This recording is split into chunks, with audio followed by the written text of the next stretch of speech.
I think with generational wealth, it's about planning for the end while you're beginning. You don't want to make a lump sum right here and then never make money again. Right. If you make little increments of money, that's how you sustain not just your business, but the generational wealth part of it. Well, welcome everybody to the Dream Lifestyle Podcast, your place to build your faith and master your work. In this conversation, we are going to be talking about family and entrepreneurship. We're going to be covering how to create value right where you are, and we're going to be covering how to create generational wealth. And have this conversation, I have my unc here with me, Buddy Harris. What's going on, man? How you doing, Trev? Great, man. How are you? I'm good, man. You finally here on the pod. Absolutely. I'm glad to be here. I'm happy to have you. So we're talking about family and entrepreneurship. Yes. I know you as a entrepreneurship owner of the Kingdom Group. I know entrepreneurship is important to you as it is to me. Yes. Both a topic that we're excited about, that we're passionate about. Let's just jump in with the topic of just covering, how to create value. Absolutely. Right? How do you view value? Value is viewed by many different facets, but it really depends on how you see value, right? Because somebody else might not see your value the way I see my value. So I see my value as what I put into anything that I do. That's good. If I'm buying a property and I'm investing in that property, I want to present the best piece of value that I can through my eyes to project on you. However, somebody might not see the same value. They might like green instead of blue.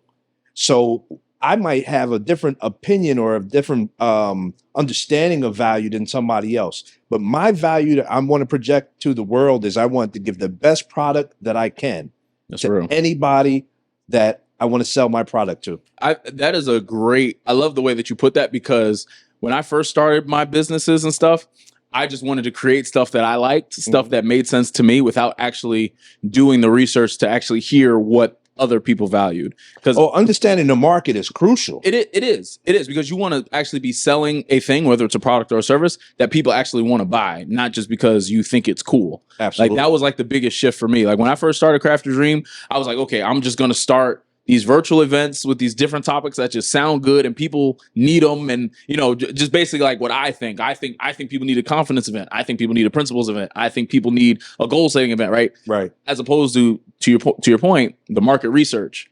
What are people actually looking for? And not for nothing, as a business, what are people actually spending money on? Right. Like that is important. And what's trending. Yes. And what's not just trending now, what's going to be trending next year. So that's important to, as a consumer, I want to buy the product that's going to be next year.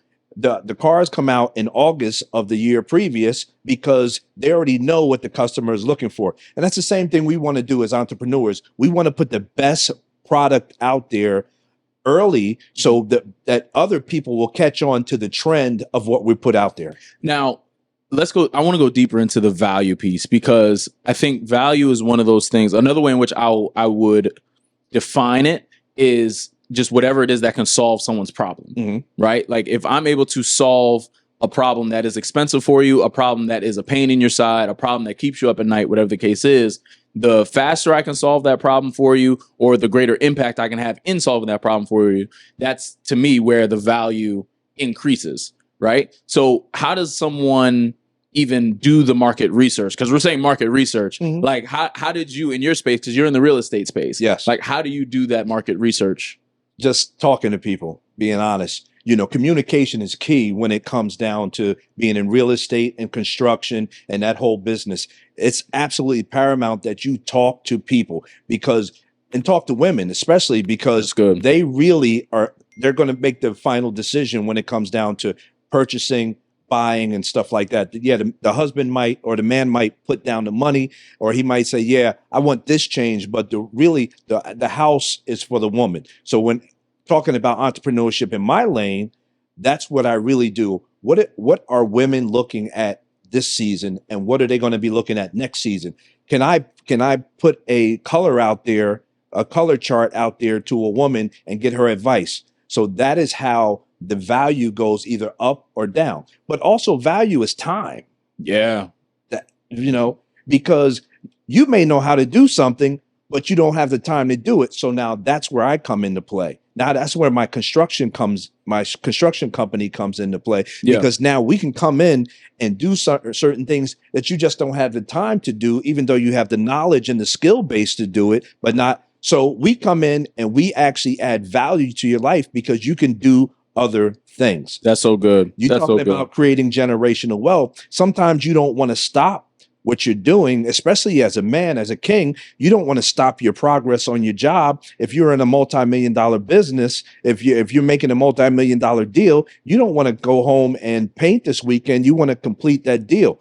So you call me in, and I could add value to your life by presenting something that you could do, but you don't have time to do. Absolutely. And I think time is so important, especially when we're talking about value, just because, like, I always use the example, and this honestly exists in any lane, but we'll use service-based businesses where if there's a service that I have to provide, right? And let's say it's company A and company B, same job, same quality. The company that can do it in 2 days versus that company can do the same job in a week, more than likely people are going to take the company that does it in 2 days, right? Just because that's a higher value, right? Absolutely. You're able to get the same quality work done. Yes. Now you can even take that exact same example, and let's say the qualities are different, right? Let's say the person that gets it done in 2 days, the quality is higher, let's say. And then the person in the company B who gets the work done in a week, the quality is lower. Right? Again, they're going to go with the value. It's easy. And you can play around with that however you'd like.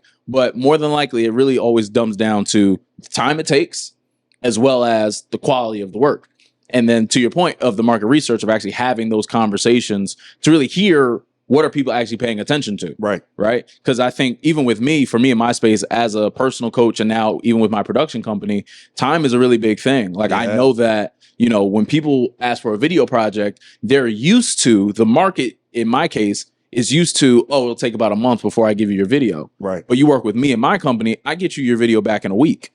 That's great. And that right there puts me above and beyond. Now, of course, I got to make sure I have systems in place that allow me to sustain that. Right. But for that, it's at least a great start. Yes. Because I'm starting out the gate with providing value. I'm doing something that people are actually going to enjoy. People are actually going to get something out of it, and they're actually going to see the results faster, right? Because I know my quality is good. Well, quality was my next point. You have to have quality product if you want to sustain. Yes. Because if you could do whatever you need to do in a timely fashion, but if the quality is not there, you won't get that second call. You won't get that third call. All of my business is referrals.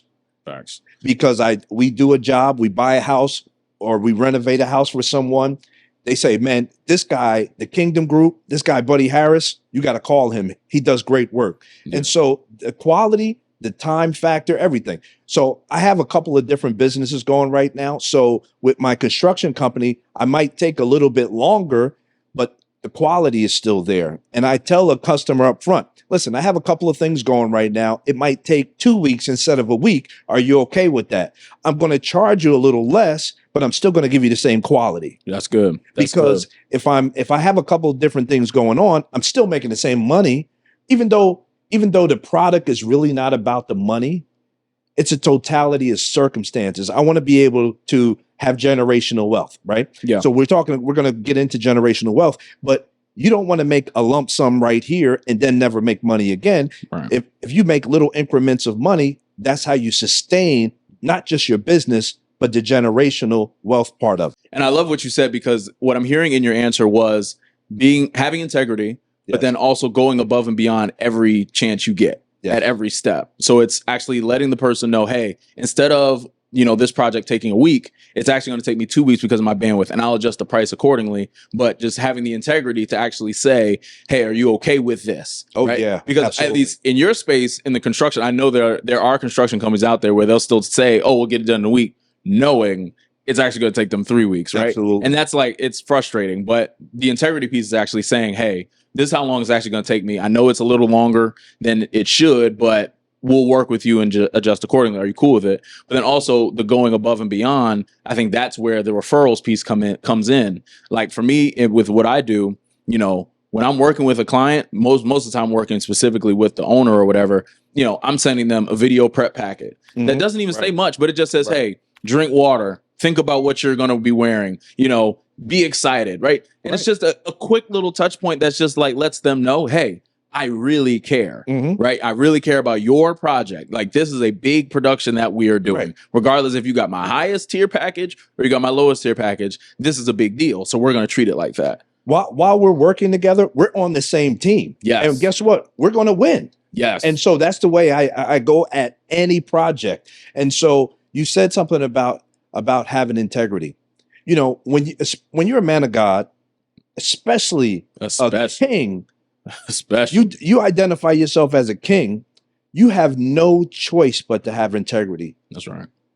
And so when you go into a serious situation where you need to listen, I know I said it was going to take 2 weeks, but this is what happened. So we're going to go, even if it's more money, you have to be open and honest and have that conversation. Say, listen, it's going to take a little bit more money, but this is why. And you could actually pay. So you're not thinking that I'm taking more money, but you could actually pay the other contractor or whatever the case is. So we can just have open dialogues with your customers. And you said it best. You treat them like they're the only people in the world at that time. That person is the most important person at that time. Yeah. And so that's one of the things that my customers love, because they say, oh, my friend called you. Oh, yeah, I know, but I was in the middle of a conversation with you. I'm not going to stop the conversation with you because you're the most important thing at this moment. Absolutely. I can talk to your friend later. We can go look at her place or his place later, but right now you're the most important part. And I think I say this all the time. Like, I think even when we talk about things like integrity and things like going above and beyond every chance you get, right?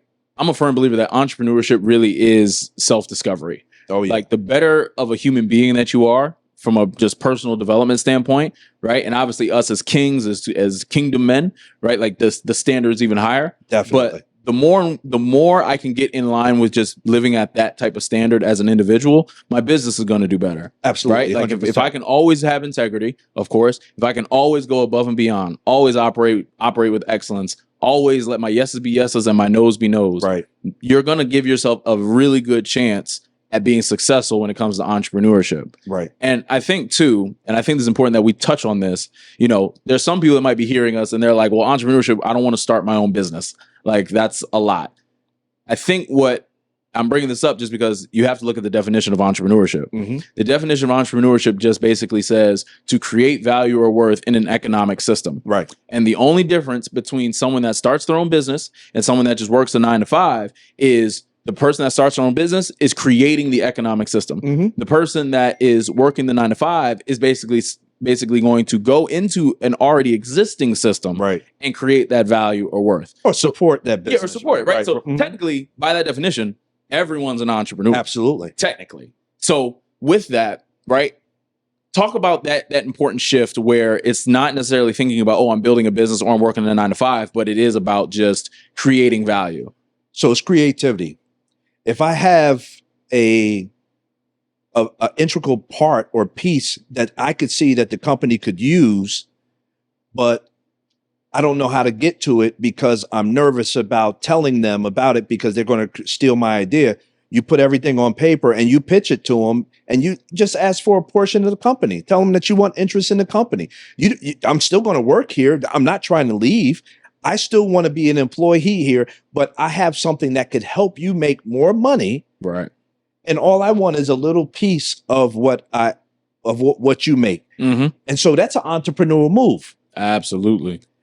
So you could actually make your production better in the space that you're working at. That's an entrepreneurial move to be a better efficient worker in your space. And so now you get everything done in a proper time. And so now you can you bring more value to the company by being more efficient. Yes.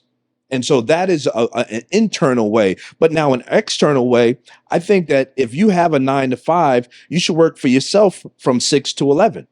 There's nothing wrong with saying, yes, I do have a traditional 9 to 5, but I'm an entrepreneur at night.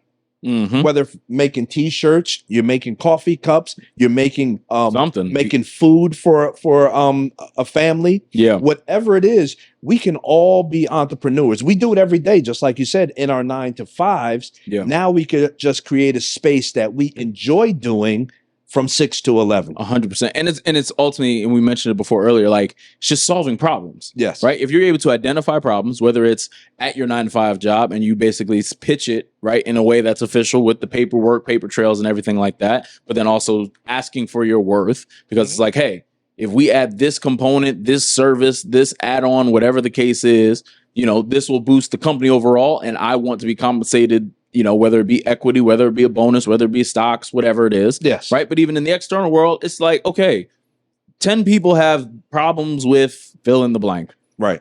I can solve those 10 people's problems. From 6 to 11, I can just solve those 10 people's problems. And I mean, especially today, when you think about just economy, because it's hard to talk about entrepreneurship and not talk about money. Like nowadays, you kind of need one, like depending on your financial situation, right? If your 9 to 5 is able to pay you, I would say between 150 to 200, then cool, you might not need one. But if you're kind of underneath that, you might want to think about a side hustle. 100%. Especially with the house market today, we really need to have more than one source of income. Yeah. And so when you're thinking about how can I solve a problem in my workspace, if I can do it during a 9 to 5, I can adjust that, tweak that, and do it from my 6 to 11. The other thing is, we think that we need to come up with this big elaborate plan, and sometimes you can make $35 an hour, $40 an hour, $50 an hour just listening to somebody who is a love to complain. You can start up your business. You want to complain about your friend? Call me. It's just something minor that we come up. We want these big, these multi-million-dollar companies, but in order to create generational wealth, you got to start somewhere with some type of idea. Absolutely. We all have inventions inside of us. Yes, we can create an invention that will have a lasting impression or footprint on our family. Yeah, and I love that. So we can definitely go into the generational wealth piece of it, because I think with generational wealth, it's about planning for the end while you're beginning, right? Because even when I think about my companies, I know what I want the end to be, right? I have my big picture number. And so it helps me navigate my current decision making so that way I can get there, so I can actually create that generational wealth. Absolutely. Right? So that way it's not only, to your point, it's not like this isn't just a 10-year quick lick hit where I'm making the money in 10 years and then it's over with. Like, no, we're creating a system, we're creating an engine, so that way, when my kids are old enough, I can say, hey, come on and work it here, whatever it is that you're interested in, and I think about that often, because I have friends that, they have their parents built businesses and stuff like that, but because the businesses were so narrow and their interest wasn't something that the business wasn't in, right? It's kind of like, all right, I would not ever advise someone to get into a job that they doing something they don't like just for the sake of generational wealth. Like, in my opinion, like, I just like, if you don't like doing that, right? For example, if your parents built an accounting company, but you like, I don't know, you like construction, like, I wouldn't advise you to say, oh, go to the accounting place. Like, that just wouldn't make sense. But for me, because I've identified that through seeing other people's experiences, It's like, okay, if I build whatever it is that I'm building between my two companies, if I build it in a way where if my kid is interested in accounting, there's a space. If he's interested in, construction, we can create a space for that. If he's interested in whatever, like we can dib and dab. So that way it's literally all under the same house. And I think that's where that generational wealth engine honestly gets accelerated, because everything's under one roof. So one of the problems that we have, especially in the Black community, is we don't like to take on what our parents did, because that was their thing, but that's not my thing. Now, if our parents created this multi-million-dollar system, why wouldn't we jump into that system and then we could create our own system? Right. But we say, no. We don't want that. We want to do something totally different. But you're stepping outside of what I had already set up for you. You might not want to do it, but your kids might want to do it. So as long as you have the venue, the avenue that we're going down, that's how you create generational wealth. You can have all of these side businesses, like I mentioned to you earlier, underneath the umbrella of the Kingdom Group. We have a construction company, we have a staging company, we have a photography company, we have a t-shirt printing company. Somebody in the family is going to want to do something. Yeah, something. We just give them a whole bunch of options. Yeah, it's a lot of options. So we need to be comfortable with what we can do, but we also need to follow our family, because if they're, it's almost like the footprints in the sand. Yeah. If he's carrying us to the end, why do we need to create more footsteps? No, let's just go down the path that was already laid. I like that. Now let's put some numbers on this. The reason why I say that, because generational wealth is a trendy term. Yes. Everyone talks generational wealth. Everyone wants generational wealth. In your mind, how much is generational wealth?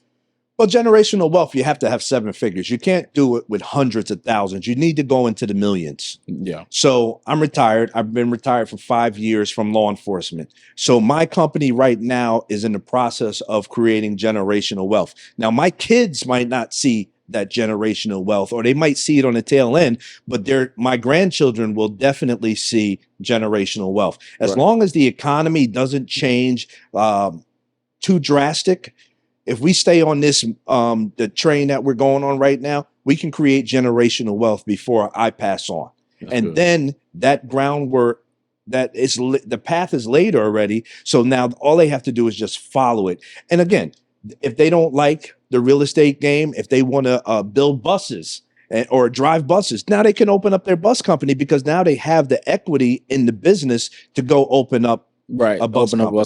That's good. And I think too, one, I love that you just said it has to be in the millions, but I'd even go deeper than that. It needs to be like more than, honestly, like 30 million. Then the tens of millions. Yeah, like it needs to be in like the tens of millions. Yeah. Like if we're talking generational wealth, where it's like, because most people, when they say generational wealth, it's not, they say it with the assumption that like the people in the family don't have to work, right? Where it's like literally like, so if we're talking that form of generational wealth, it needs to be in like the tens of millions, hundreds of millions. Well, hundreds of millions, you don't have to work. Yeah. But even billions now. But yeah, no, today it's basically in the billions. But in the space where I'm talking about, you need in the tens of millions of dollars. Yeah, I'm with you. And so if you could sustain that, and you have a diverse portfolio, it's easier for you to sustain the money and to keep it going. So that's why you need accountants, you need bankers, you need lawyers. All of these people need to be in your family. If you don't have them, you need to be able to reach out and touch somebody that has them, and they have been proven, they have a track record, that they're going to be loyal to you as a customer. Yeah, no, I think that's super important, because when you're building something of that much significance, which again, we're talking about financially, which is significant, you definitely need people. And sometimes it's not going to come from family, right? Sometimes someone's not going to be a lawyer. You're going to need a lawyer. Right. Like when you're talking about these hundreds of $1,000 deal, multi-million-dollar deals, you need a lawyer. And especially in your business, like with real estate contracts and everything like that, like lawyers are most definitely involved. Not as much in what I do. Like lawyers only get involved when there's a problem in what I do.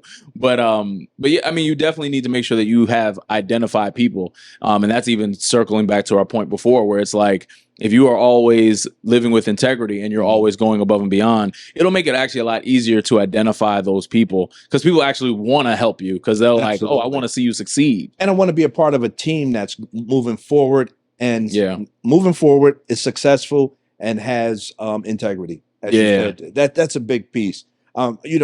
As ministers of the gospel, we love to bring people into the fold that's in the kingdom already. So I just found out that if we actually go to them first, we'll have a better outcome. Then we go to the world. But some people in the world are looking for us to go to, not to build their business, but help them in the gospel as well. Leading people to Jesus. Yeah. So, I think it's twofold. Most of my customers are people who are in the church, not just our church, but churches all over. Because once people say, I have this contractor for you, he's a man of God, he has integrity. Now that goes a long way. Absolutely. So now when you meet somebody and you actually go over their project, and you could tell them things that they never even thought of, and you tell them like, listen, I'm going to treat you the way I want to be treated, it goes a long way. Absolutely. And I do believe it definitely, entrepreneurship does give us that twofold ability, to where it's like, I can give you a really great product, service, whatever it is, but also I can minister to you. Now, you might not know I'm ministering to you just because I'm just being who I am. right? I'm just being a man of God. I'm being a king. And that's just who I'm going to be regardless of whatever space. And again, it really is an opportunity to minister to people because with what I do, with production specifically, there's so many people that they're like, oh, I just can't get in front of the camera. Like I'm nervous in front of the camera. Well, that's a moment for me to say, no, like you're built for this. Like it's okay. Absolutely. Like you can do this, right? And again, that's not me saying like, do you know where you're going, heaven or hell? Like you got to make sure you find Jesus. I don't have to do all that. No, that's not what it's about. The conversation will continue if I'm just by me encouraging them and empowering them. Like, no, like you're actually fine. Like you're great at this. Mhm. Like you're built for this. Right. They're more likely going to want to know more about me. Right. And within that, I'll be able to share, hey, this is what I believe. You are fearfully and wonderfully made. And there's nothing you can't do. That's big right Right? there. Like How do you do that? That's the question. 100%. How do you feel? Oh, how do you? And so now you can go into it. Yeah. And I just say, listen, I'm a man of God. And that's where I put my confidence. Mhm. There's nothing I can't do. It says in the word that I can do all things through Christ. Well, this is an example of that. And you don't even have to go that deep, right? So somebody might be an atheist, but you could tell them, listen, you're a king or you're a queen. I'm a king or a queen? Wait a minute, I am. And so, wait a minute, how do you know this stuff? And then that opens up the door to say, like, listen, this is what's in the Bible. You're a king, you're a queen. You're fearfully and wonderfully made. Now, that changes just a little bit of their thinking, but you planted the seed. Absolutely. Right? And it's the same thing in business. Sometimes all you have to do is just plant the seed That's good. and let the increase come the way it would normally come. That's good. Right? Absolutely. And I think one thing too, one last thing I really think is important that we touch on when we're talking about entrepreneurship, creating generational wealth, the sacrifice that's necessary. Because again, when we're creating something that is significant, something that is a system that is creating tens of millions of dollars, hundreds of millions of dollars, billions of dollars, whatever, right? That's going to create this generational wealth. It's going to require a level of sacrifice that is, 100%. I think specifically family members basically bear the brunt of. Yeah. For me, with my fiance, she sees the grind and she understands. And I think for me, I've done a good job of like letting her know the vision of it all. So that way when I am like, yeah, babe, we're not going on a date night because I got work to do, or I'm running around doing this. I'm up at 3 a.m. because I'm doing this. There's a level of understanding but there is real sacrifice, right? Where it's like, it's always this weird dynamic because it's like we're doing it for our family, but the very thing that we're doing for our family is taking us away from our family in the current moment. So one of the things that I really had to learn was balance. We can't do it all. Rome wasn't built in one night, all of those slogans. So what we can do is we can do all we can do and leave the rest to God, right? That's right. So if he brings us to it, he'll bring us through it. So don't sacrifice everything just to build the business because you'll lose everything along the way. We have to enjoy the process as we're building not only businesses, but we're also building our family. You should take your son to work with you. Absolutely, yeah. You should stay home a day and just do nothing with him or your kids, and then take a day off and do nothing but send the kids to the babysitter and then spend the whole day with your wife. Yeah. And so that is how you don't lose the core value of home. Excuse me, but you still can build generational wealth. That's good. It's family first. It is. And that actually brings me to my point where what's helped me a lot is developing priorities. And that's helped me balance everything. So, the idea of balance isn't necessarily like, oh, I'll be able to do everything at the same time at the same level. But for me, it's just setting priorities, right? Where I know, okay, my family is first. Then there's business. Well, obviously God first, family, business, whatever. But by getting clear on those priorities, it helps with the decision making. But then also there are kingdom principles that allow me to work properly as I'm building the business. Absolutely. Like one of the biggest kingdom principles that has helped me tremendously, absolutely transform my business is basically working 6 days and resting and actually taking a Sabbath. And I've told the story before, but literally before I was 7 days a week, got to get it. There's so much to do. Got to do this, got to send this, and it's like, I was going crazy. Habits all over the place. Wasn't really, able to relax and enjoy the process, as you said. Yeah. But it wasn't until I actually understood, no, God created a principle where if I do good work 6 days, I can rest on the seventh. Right. And once I started really resting, once I really started taking a Sabbath, I then was able to, prioritize I shouldn't say prioritize, but I was able to really spend more time with my fiance. I was able to do things outside of the business so that when I actually did come back, I was energized and ready to go. Absolutely, 100%. So what you have to understand is this. If you take care of you first, you can take care of everybody else, right? Yes. That's a principle that a lot of people will say, oh, that's selfish, but it's actually not. I'm taking care of me so I can take care of everybody else. So when everybody else is in the bed, you could still be up making money. You could be on a computer, you could be, setting up packages, but you spent your quality time and you went to work, you spent your quality time, you did all the things that you need to do, but now this is your time to spend on the business so you can actually focus without any interruptions to make sure that your product has great quality when you present it to the customer. That's good. That's good. And so, I mean, to kind of wrap it up there with basically family and entrepreneurship, creating generational wealth, it is about really finding that value, right? Being able to bring as much value as possible to the people that you serve, being able to do it from a place of integrity, being able to go above and beyond, but then also thinking about it in a long-term sense, thinking about it think about the long game, right? How can you produce enough money so that way you're actually providing for the people around you and basically creating an umbrella for your family to live under so that way they're all able to eat for generations to come, right? That generational wealth piece. Yes. Well, I hope that you guys got some value out of this conversation because we certainly had a blast having it. Always remember your dream is possible as long as you're willing to work for it. As you prepare for next week's episode, go check out last week's episode and we'll see you all next week.